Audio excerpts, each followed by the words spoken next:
Hey, it's me, Vicky Marie. Good morning, good afternoon, good evening, wherever you are in this crazy world. At this crazy hour in the morning, or here in Spain anyway, it's morning. It's not really that crazy. It is 8:47 a.m. in Spain, Europe. It's going to be a beautiful day. The sun is shining, luckily, so hopefully going to get some sun later.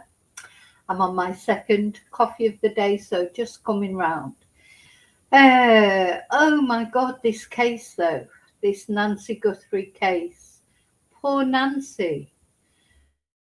It's like nothing's happening as far as the disappearance of Nancy is concerned.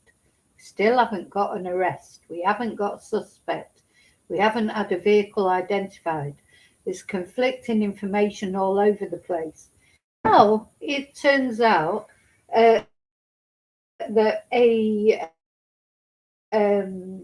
deputy from Pima County, where this is all taking place, over there in Arizona, Tucson, Arizona, Pima County is under the spotlight, isn't it? Worldwide spotlight because of this case of the disappearance of Nancy Guthrie, 84 years old, stolen from her bed in the middle of the night, blood on the step. Nobody knows what's happened to her. Various kidnap notes, some of which her daughter Savannah seems to think are genuine.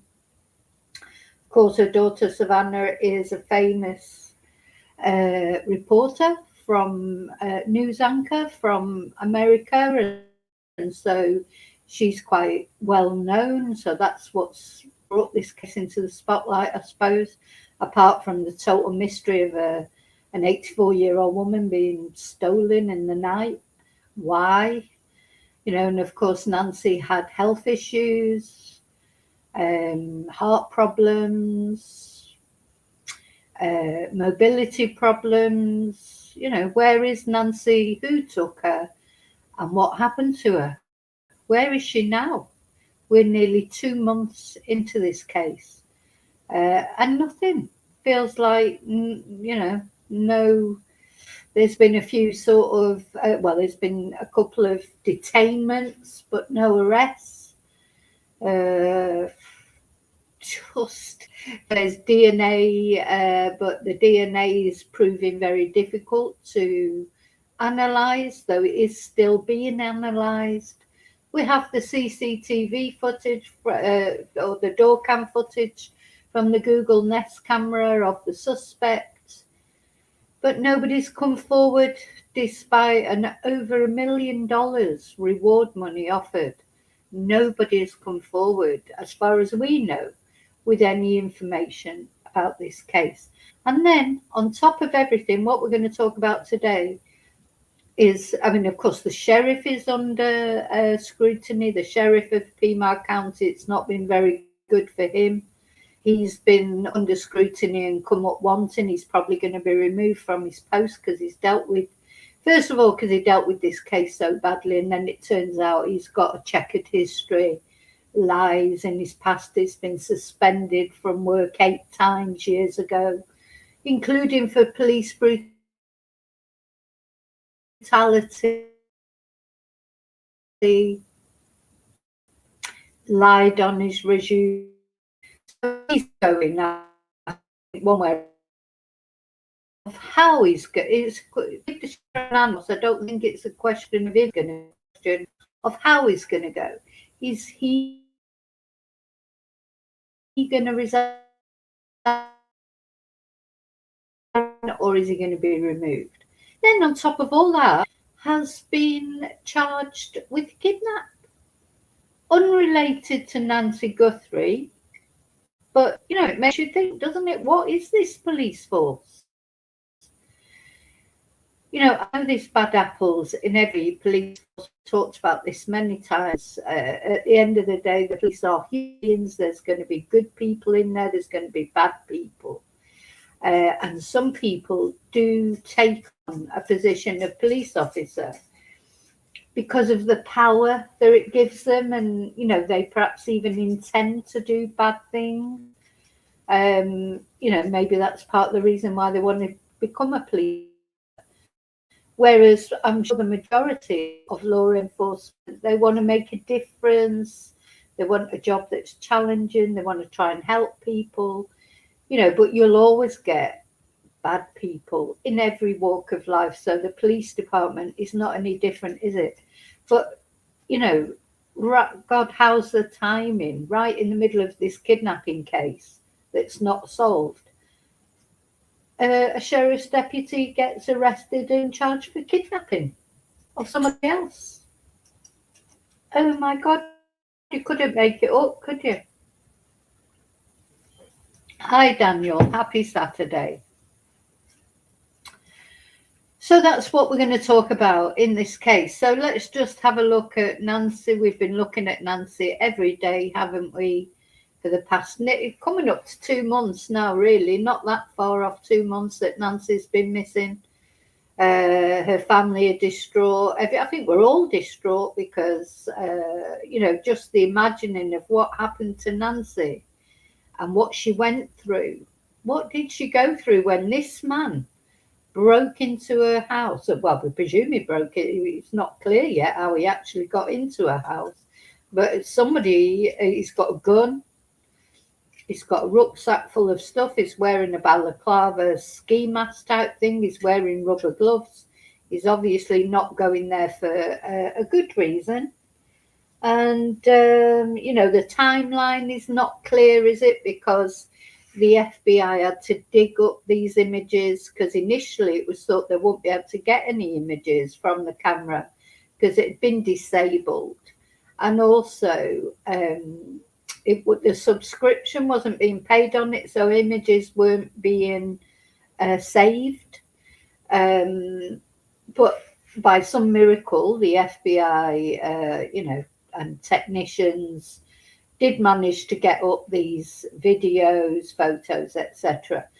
And, when all that came out, which is a long time ago now, probably 5 weeks ago, was it? Even 6? We were all excited. We thought, oh, this is going to lead to a breakthrough. Somebody knows who this person is. There's going to be an arrest soon. And there were a couple of detainments, as I say, but no arrests, nothing concrete. We're really just where we were when Nancy first disappeared. Now we have to presume and hope that, in fact, there is a lot going on behind the scenes. And that's what we're hoping and praying for all the time, that, despite rumours to the contrary, there is somebody in the FBI's sights. There is somebody, who they're closing in on. They're just waiting to get all their ducks in a row. That's what we have to hope for. But in the meantime, where is Nancy? I think we have to presume that Nancy probably is not alive anymore. Even her own family, Savannah and the other siblings, I think they've accepted that she's likely, there's not going to be a happy ending to this, that Nancy's going to be returned to them intact. But they still need to know. They need to know where she is. They need to take her home, put her to rest. Have a celebration of life, etc. I mean, she's 80 years old. She's had a long life. She's had a difficult life. She lost her husband when she was only 46 years old. He was only 49, so she was left then to bring up the children, finish off bringing up the children alone. Seems like she's a strong woman, She leaned on God for a and this is what's happened to her in the end, which is so very sad. But where is she? That's the most important thing, isn't it? Where is Nancy? Alive or dead? Where is she? Okay, so hi, Angel. So I just want to say thank you, my thank yous before we get into this. Thank you for all your support of my channel. Thank you for liking. Thank you for subscribing. Please think about subscribing if you're not already subscribed. It's completely free, as is leaving your DNA on the like button. Sharing is free. Special thank you to those who go that extra mile with my channel. It's so much appreciated. People who buy Ko-fis, send super stickers or PayPal me, etc. Thank you for going that extra mile with my channel. Thank you for your emails. Thank you for your messages. Thank you for every all positive support of my channel. So let's have a look at this. I mean, can you believe it? You know, in the middle of all this,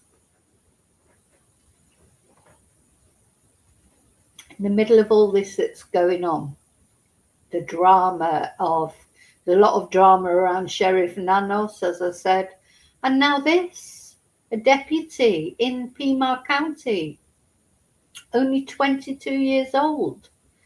And he obviously decided to take the job as a deputy so that he could abuse his power. That's what it feels like. A lot of people do that, and it's, you know, it's something that has to be talked about. Being law enforcement, you know, you've got the gun, you've got the power over people, though of course it's different these days. What they have to remember these days is, you know, what police probably got away with years ago, they can't get away with now, bad police, because, you know, they have to wear their body cams. You know, there's a lot more accountability now, I think, than there was. And we've seen that recently with various cases of law enforcement in America and in the UK and in other countries, I'm sure, being held accountable for their actions. And I think years ago, before, you know, there were more stringent rules, well, they probably got away literally with murder, didn't they? You know, no, and they're all good old boys, all stick together, and you know, I do think it is different now, and that's probably this man, this deputy. He's been caught early into his career, and that's good, because he could. I think years ago he could have. Well, he may never have been caught doing the things that he's done.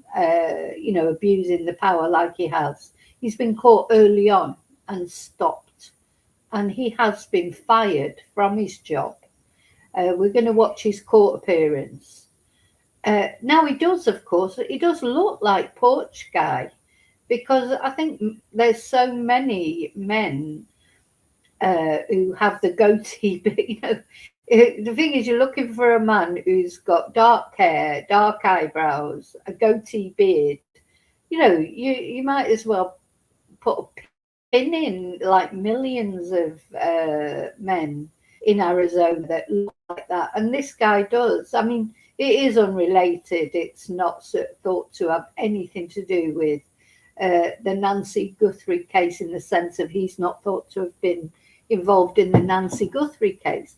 But I do think it just shows that, you know, this police department, it's not coming off in a good light, is it? And one thing I think we should all be grateful for this morning is that we don't live in Pima County. You've got this terrible sheriff who's got this terrible reputation that nobody's coming out in his defence, and now you've got a sheriff's deputy being charged with kidnapping and abuse of power, really. And you just think, oh my God, you know, apart from the fact there seems to be random masked men wandering around and trying to break into houses there where Nancy lived. You want to be glad you didn't live there. My God. You know, it's not a very safe area, is it, for many reasons? Anyway, so let's have a look. Let's have a look at this court appearance. And I'll read you the article, and then we're going to actually watch his court appearance.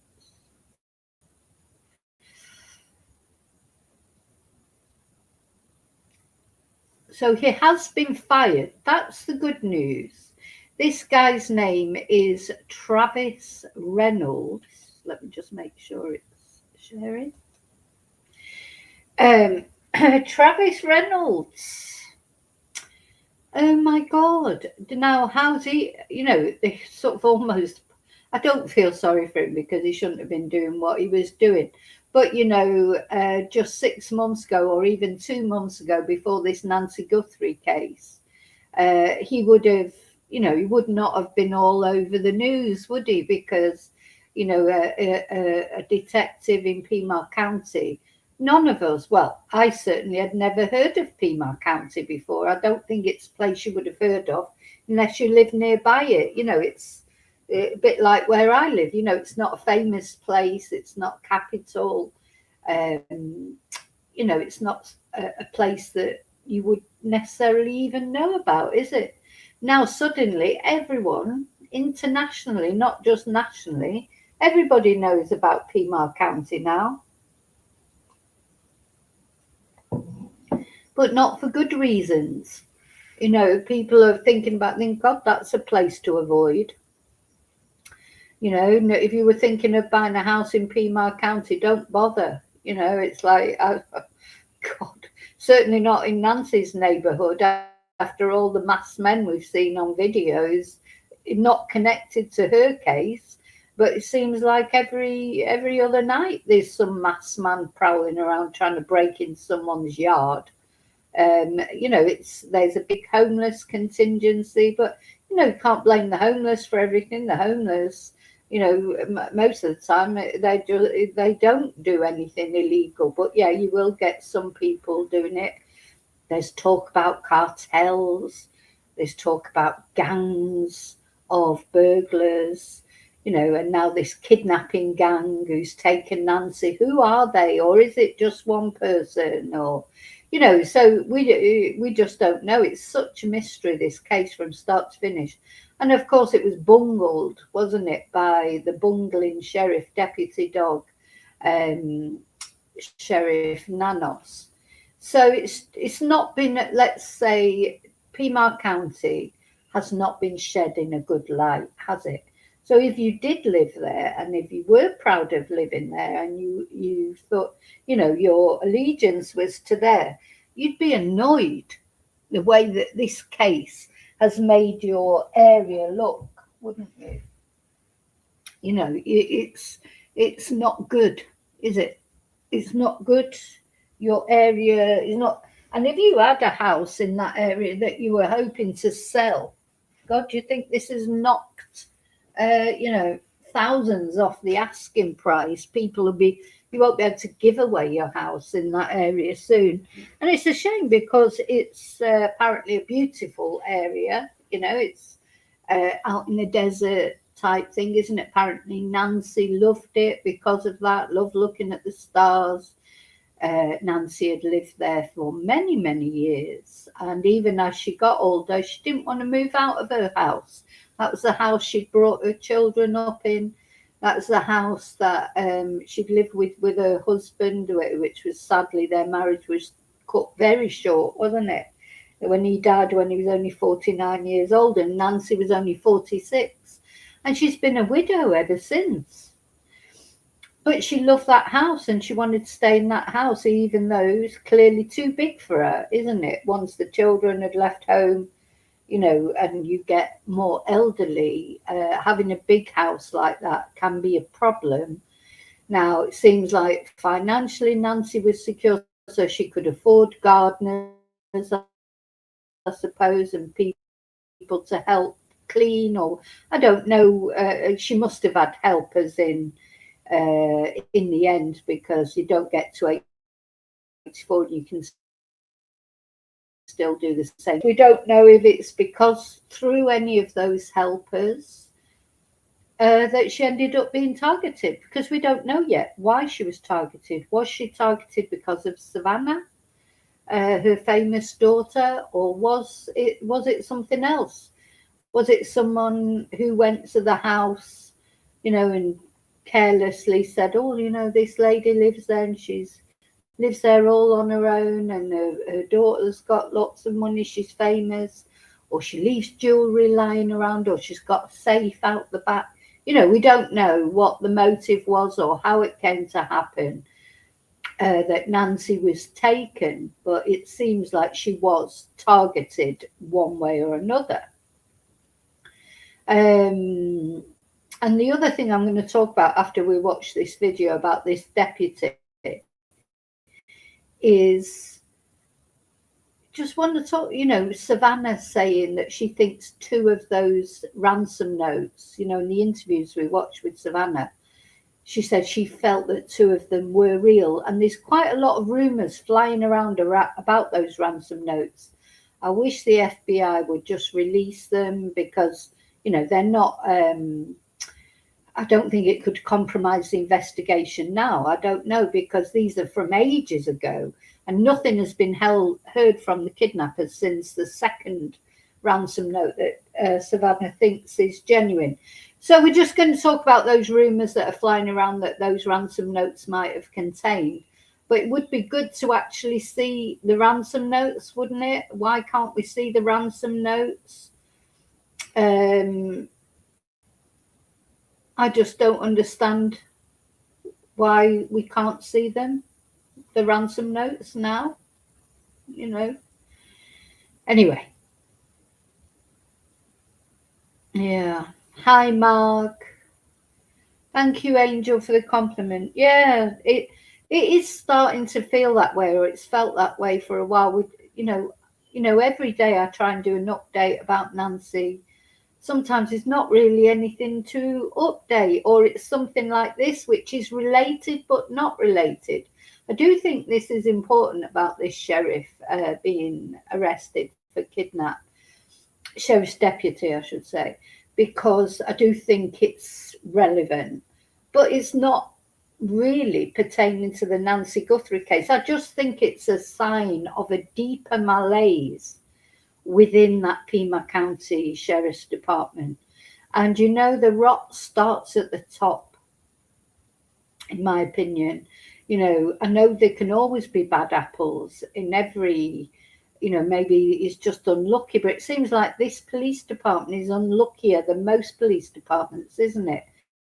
You've got the sheriff himself under scrutiny and, doesn't seem to be a very honest, sincere person. So to me, the rot starts at the top. He's got rid of everybody who challenges him. So he's got rid of probably all the good people, and he's going to be left with the dregs. This is what happens when you get someone rotten at the top. They get rid of the good people. They don't want the good people because the good people challenge their rottenness. So then you end up with a load of rotten people, because the only ones that will stay or are allowed to stay are the ones that don't rock the boat with the rotten person up at the top. You see it in politics. We saw that in politics a lot in Britain, I think, under the Conservative Party. Keep changing their leader over and over again. And then you end up with dregs politics, because then they got rid of all the Euro, the people that were in favour of Europe because they wanted to bring us out of Europe. And, a lot of those were good politicians, whether you agree with their views or not. Somebody can be a good politician, or, regardless of whether it's your views or not, you can still respect someone for their integrity and for their beliefs. And I think what happened there under the Conservatives was exactly that. All the good ones got kicked out because they didn't agree with, this Eurosceptic sort of slant, the right-wing way that the Conservative Party were going. So you end up with the worst of the worst, the dregs of the dregs. I think that's what's happened in Pima County. That's what will happen there, because Sheriff Nanas, he'll get rid of anyone who doesn't just go along blindly with him. And there's a lot, isn't there? Don't forget 300 deputies voted a vote of no confidence in Sheriff Nanas just recently. The residents are signing, the residents of Pima County are signing petitions to get rid of him. Nobody's standing up for him. Nobody's come out and said, "Oh no, Sheriff Nanos, he's a brilliant sheriff." I haven't seen that, on any podcast, any interview, any news. The only person I've seen on any news item, saying how good Sheriff Nanos is Sheriff Nanos. So, you know, that tells you something. But anyway, so yeah, I do think that this is relevant because it's a sign of a deeper malaise. So what happens is then the quality of the deputies that you get are going to be worse and worse. And I feel sorry now for the other deputies because this guy, what he's done, will cast aspersions on the department as a whole. And there'll be lots of really hardworking, really conscientious deputies out there who are trying their very best, you know, to bring law and order or you know, preserve law and order in Pima County. And it's all going down the toilet because of twonks like him and nanos.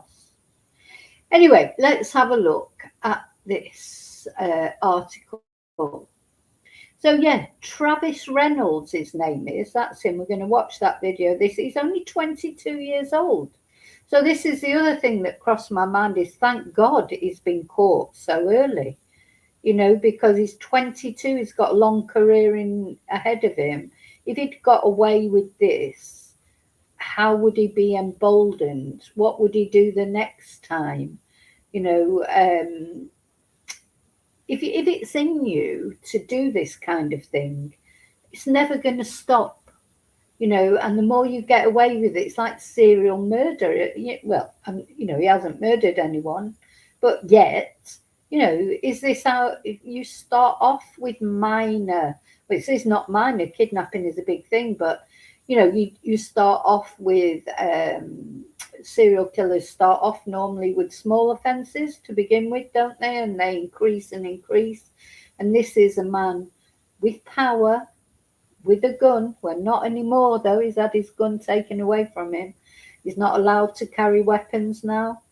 You know, he's got all that power, a badge. You know, we saw what just being a police officer, the power it gives you and what you can get away with. Look at Wayne Couzens, how he got Sarah Everard to put her in handcuffs and get her in his car to take her off and, you know, essay her and murder her because he was a policeman and he had a policeman's badge. So this guy, the same, he's got a police cruiser, he's got his gun, he's got his authority. And you know, this woman who did speak up, there'd be lots of, you know, it makes you wonder, has he done it before? Because there'd be lots of women won't speak up. A lot of women are scared to speak up.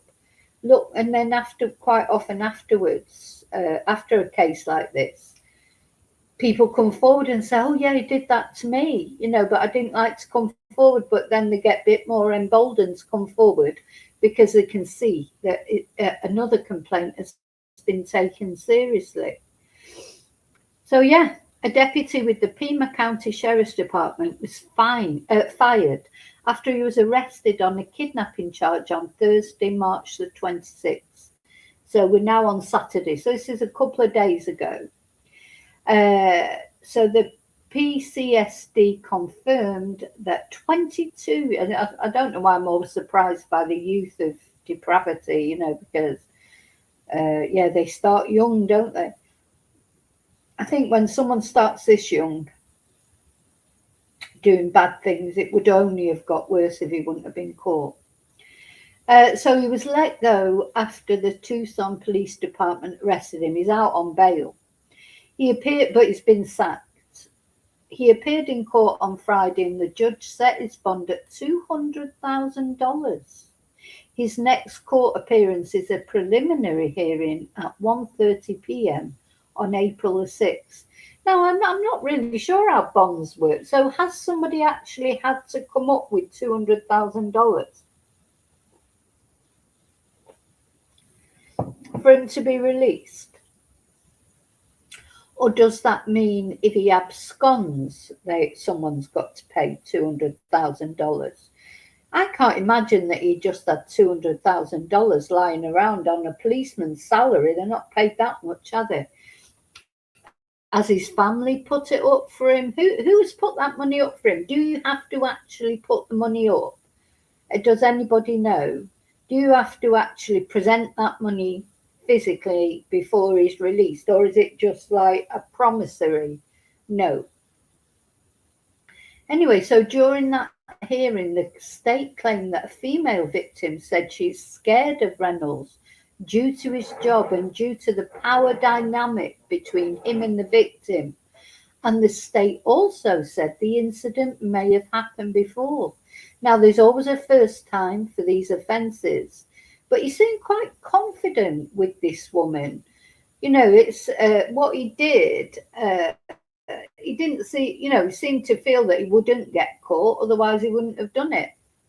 So the interim complaint states that he was on duty and was transporting a woman to the Pima County jail when he commented on her appearance and called her hot while the alleged victim was still in handcuffs. I mean, imagine that. You're in handcuffs and someone's saying these things to you. You know, you're completely helpless. They shared a vape pen, and Reynolds told her he could help with her case. And when the woman asked how, Reynolds allegedly explained he would not go to court. He also stated they could go to a hotel and have sex.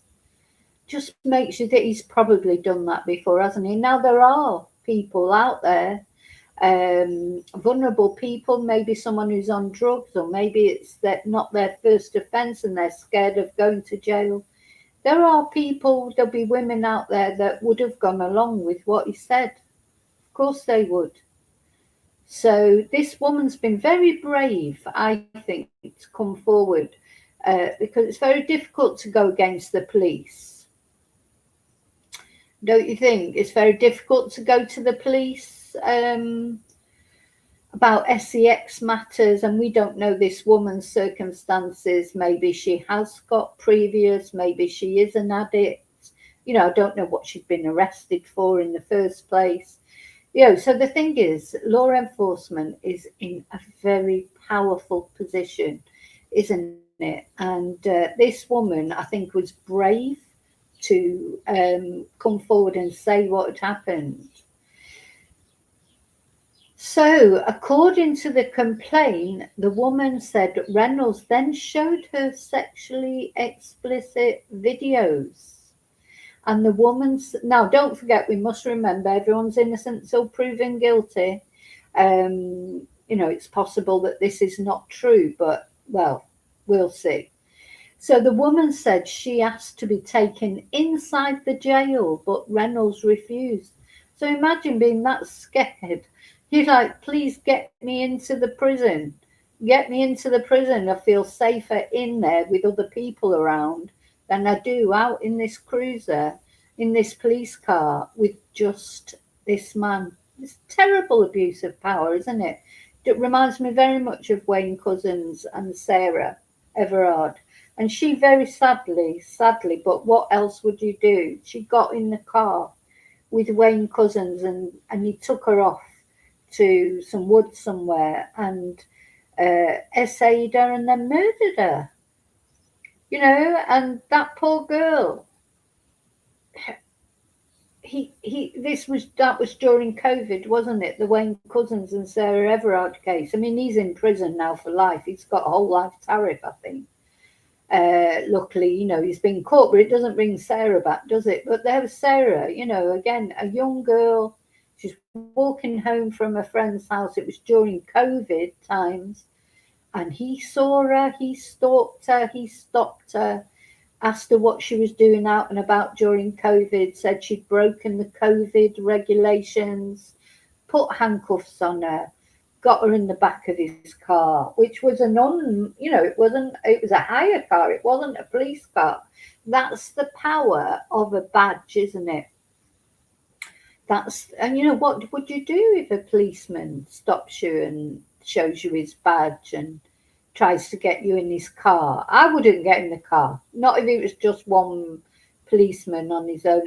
You'd have to ring 999 in the UK or 911 and just confirm. But I'm saying that you'd have to do that. But would you in the moment? You'd be terrified. You've been arrested. You're a law-abiding person. And this person is telling you you've broke rules and you've got to go down the police station. It'd be very hard to resist, wouldn't it? And I just, I think about Sarah a lot, because imagine when it dawned on her, when she was in that car and it dawned on her what was happening to her, that she realised that he wasn't going to the police station, that it was taking her into the woods, taking her further and further away, and she was in handcuffs in the back of his car. And another person who used to do that, pretend there's been lots, but there's been a lot of people who would pretend they were police officers.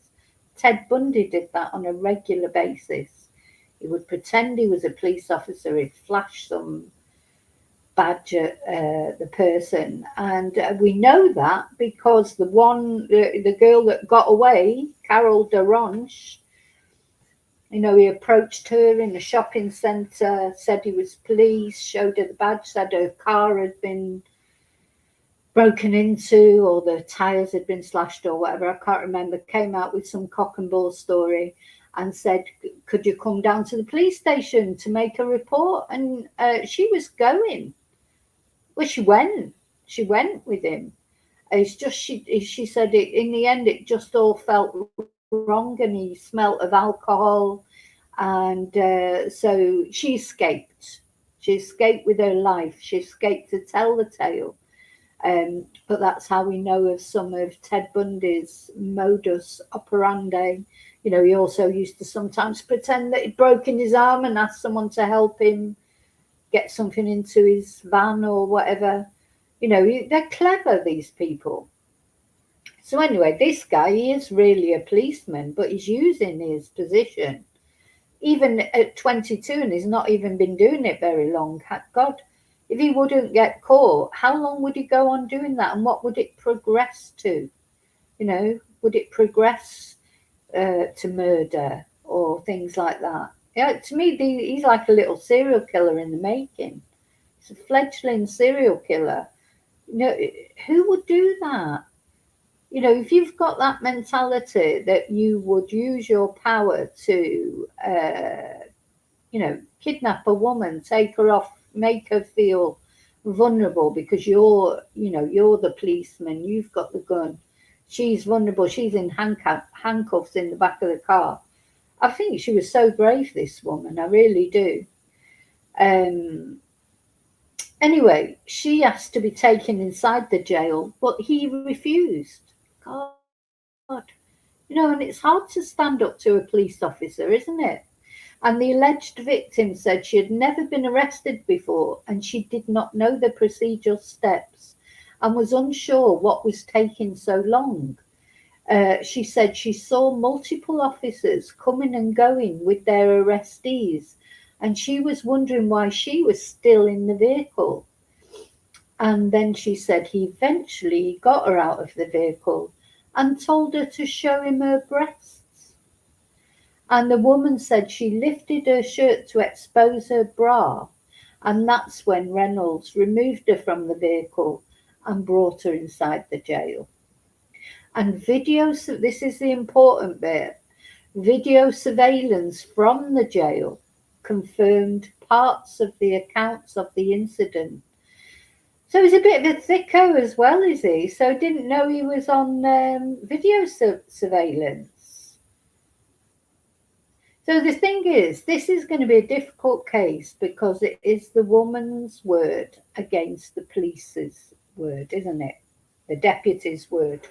So I think just the fact he's already been fired from his job tells us that it must have been confirmed by this video footage, because and it's true that's a problem with a lot of sex offences, is it often is just one person's word against the other, and sometimes false allegations are made.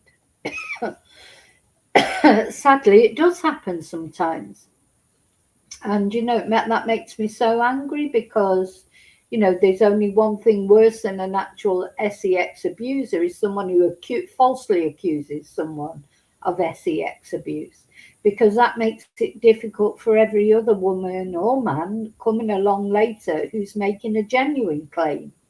Because it is normally in those sort of situations, you haven't got, video surveillance camera.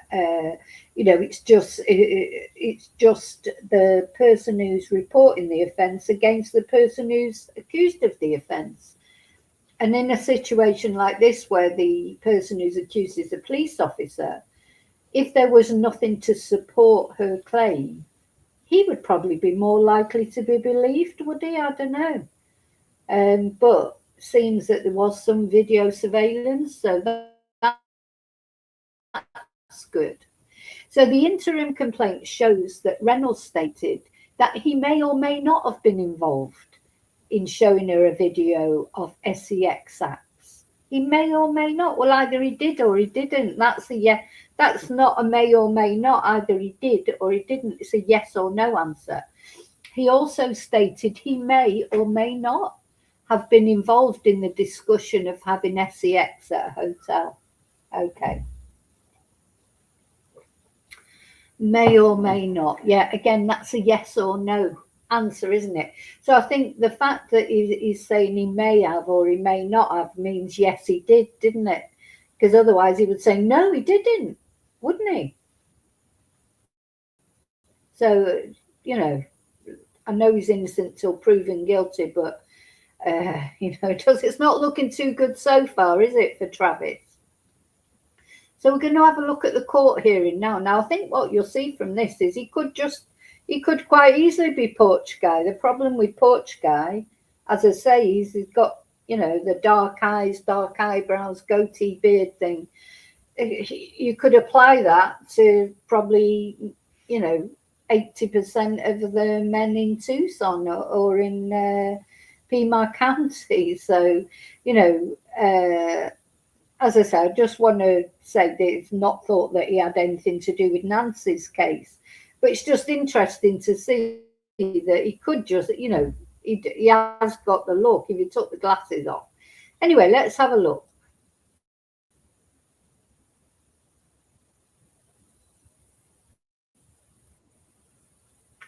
Just take a little while to load.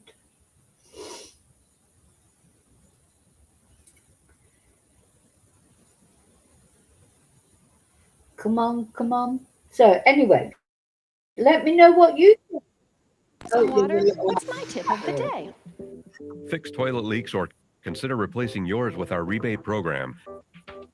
Scan this QR code to explore other ways to save money and water. Brought to you by KOLD and Tucson Water. Please state your name, sir. Travis David Reynolds. Great. Mr. Reynolds, this is the time for your initial appearance. You were here this morning on charges of kidnapping. That is a felony offense.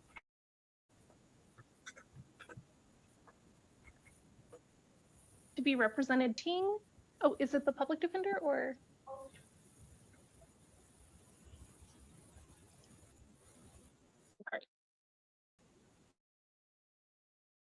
We haven't received the information from the Office of Court Appointed Counsel. We're going to appoint the Public Defender's Office for today's purposes. And you do have counsel seated with you.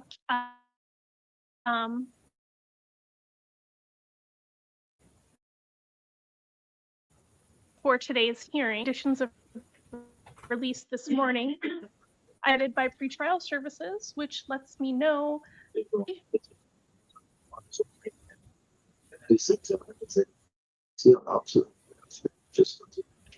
I'm not sure if that background noise is coming from the jail or if someone else isn't muted. Okay. And it also lets me know about your ties to the community, including employment, references, and their assessments. Finally, I have reviewed the state's recommendation, the prosecution $50,000. Would the state like to be heard further? Yes, Your Honor. $50,000 plus a pretrial services if he is released. This particular offense that is alleged is very, very concerning. Just given the occupation of the accused and the power dynamics between him and the victim, there's indications that this might have happened before. The victim would like to see he shouldn't be returning back to the jail. No contact. The victim in this case is very afraid of this defendant because of that power position that he had, of the power dynamics, and that he might retaliate against her. And so for those reasons, we're asking for the bond plus the release. Also, it's on the form, but requesting no contact. Thank you. And I think so as well. Thank you, Your Honor. We're asking that you release him to pretrial services. He's a lifelong resident of the state of Arizona. He has housing. Unemployed. Not anymore. Yeah, he's full-time employed. Well, not anymore. He isn't. This. Thank God. I mean, they've certainly acted quickly in getting rid of him. As I say, a couple of months ago, this case, nobody would have known about it unless you were actually in Pima County. And then probably even then, maybe people wouldn't know much about it. It's like this guy, he's probably looks totally peed off, doesn't he? And he's been peed off because he's been caught. He's not peed off, he's not feeling a fit of remorse for what he's done. And I expect he's probably 90% certain he's done it before and got away with it. He's not peed off because of his victim. He's peed off because he's been caught. And of course, he'll be realizing, look, we're watching it. I'm over here in Spain watching this. That would know, I wouldn't have known about this, would I? Nobody had heard of Pima County outside, the immediate area. These people, be on here watching from Australia, from Europe, from all over the place. And he suddenly he's in the spotlight, and good. That'll teach him. Hopefully. I mean, I don't think it will teach him because one way or another, people like this, they always find a way to do, he probably dreamed of being a policeman and having the handcuffs and the power to, have over women. And he picked on the wrong woman this time, didn't he? She has taken it further and she's backed up with CCTV evidence as well. Thank God, because otherwise it'd just be her word against his. Yeah, and he could make, if he was still a policeman, he could make her life very difficult. And also a lot of policemen stick together, don't they? Though I don't think the law enforcement was, once it's seen that he's done what he's done, no one's going to stick together with him. But that does happen many times. Other law enforcement officers sadly stick up for twonks, don't they? Appears to be willing to assume third-party custody of the defendant in this case. I would imagine that means she doesn't object to his release. A little bit of a information gap because I don't believe that's the victim. Okay, I'm getting things mixed up then. I apologize. Oh, brilliant. Let me address. So the lawyer's crap as well. So the lawyer's just saying, oh, well, we don't believe the victim objects to his release. And the judge has had to come in and say, no, I don't think that is the victim. Of course, the victim would object to his release. God, she's not going to want him released, is she? But she knows she has no power over it, really. But that's why she wants a restraining order, like a distance order. But yeah, this lawyer is pretty rubbish. A few other matters, though, Your Honor. This individual has no prior convictions whatsoever, felony or misdemeanor, no prior failure to appears, He scored a 2 on the NCA scale and a 1 on the FTA scale. For all those reasons, we're asking that you release him from custody here today to pretrial services. Thank you very much. All right, Mr. Reynolds, I'm ordering that you're held on a bond of $200,000, cash or secured. If you are released, you'll be released to pretrial services. Monitoring or treatment is directed by pretrial services. No alcohol or illegal drugs, no firearms or weapons. If you do possess any firearms, you must surrender them to local law enforcement. No contact with the alleged victim, and do not return to the incident location. I'm going to schedule your preliminary hearing for April 6th. That will be at 1:30 in the afternoon. That court date may change. It's important to stay in touch with your attorney and make sure you are aware of your court dates, because if you fail to appear, a warrant can issue for your arrest. Do you understand, Mr. Reynolds? All right, that's all for today. So there you go. So $200,000 bail, no drugs. Did you say no alcohol? I'm not sure if you said no alcohol, no weapons. She's not allowed to return to wherever the incident happened. What else was it? So yeah. But do you know what, this guy, do you think he doesn't look sorry, does he? He just looks peed off to me. He's just angry. I hope he doesn't do anything to that woman, because how many times have we seen people being released and they go off and do something else? You know, maybe go to the victim again or do something. I mean, to me, this guy doesn't look sorry in the least. He just looks annoyed that he's been caught out. And I wonder if he has done it before. He's probably well known for doing it amongst his fellow police or whatever.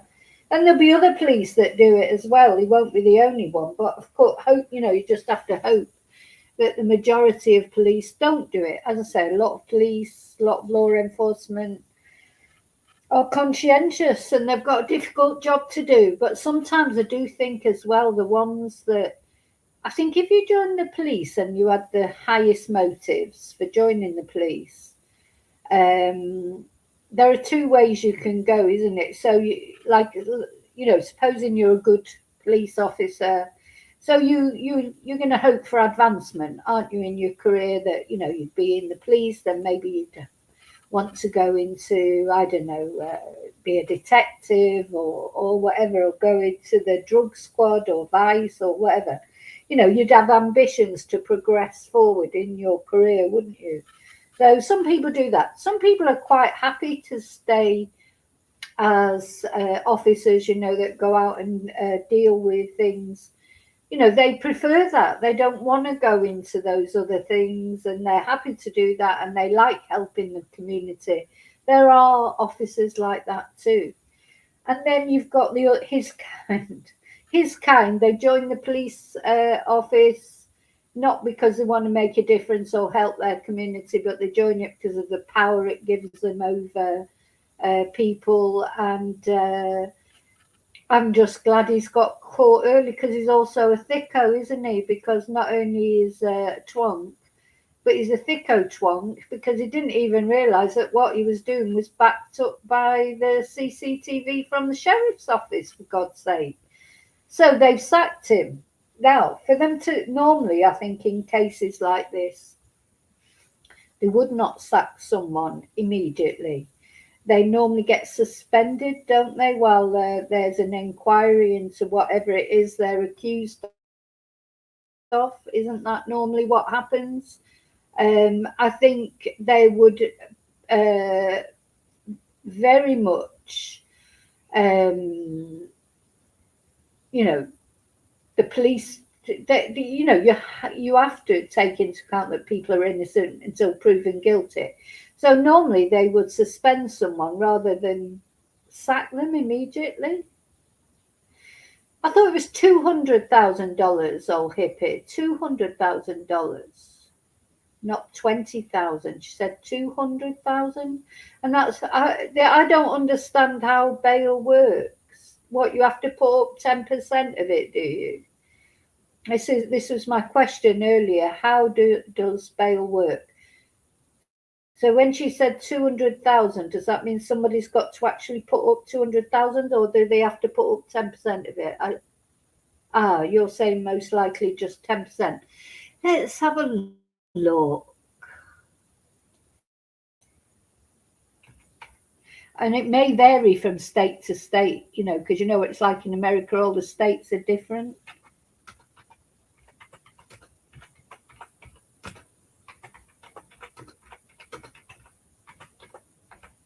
You know, because sometimes you see people have to put in,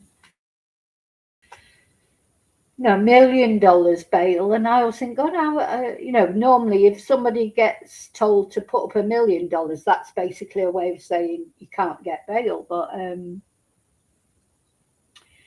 right, so it says bail in America is a financial guarantee paid to a court. It says paid, allowing a defendant to be released from jail while awaiting trial, ensuring they return for hearings. If the defendant attends all court dates, the money is refunded. If not, the bail is forfeited. Options include paying full cash bail or hiring a bail bondsman for a non-refundable fee, which is typically 10%. So, I don't know. So, yeah, what, will he have gone to a bail bondsman?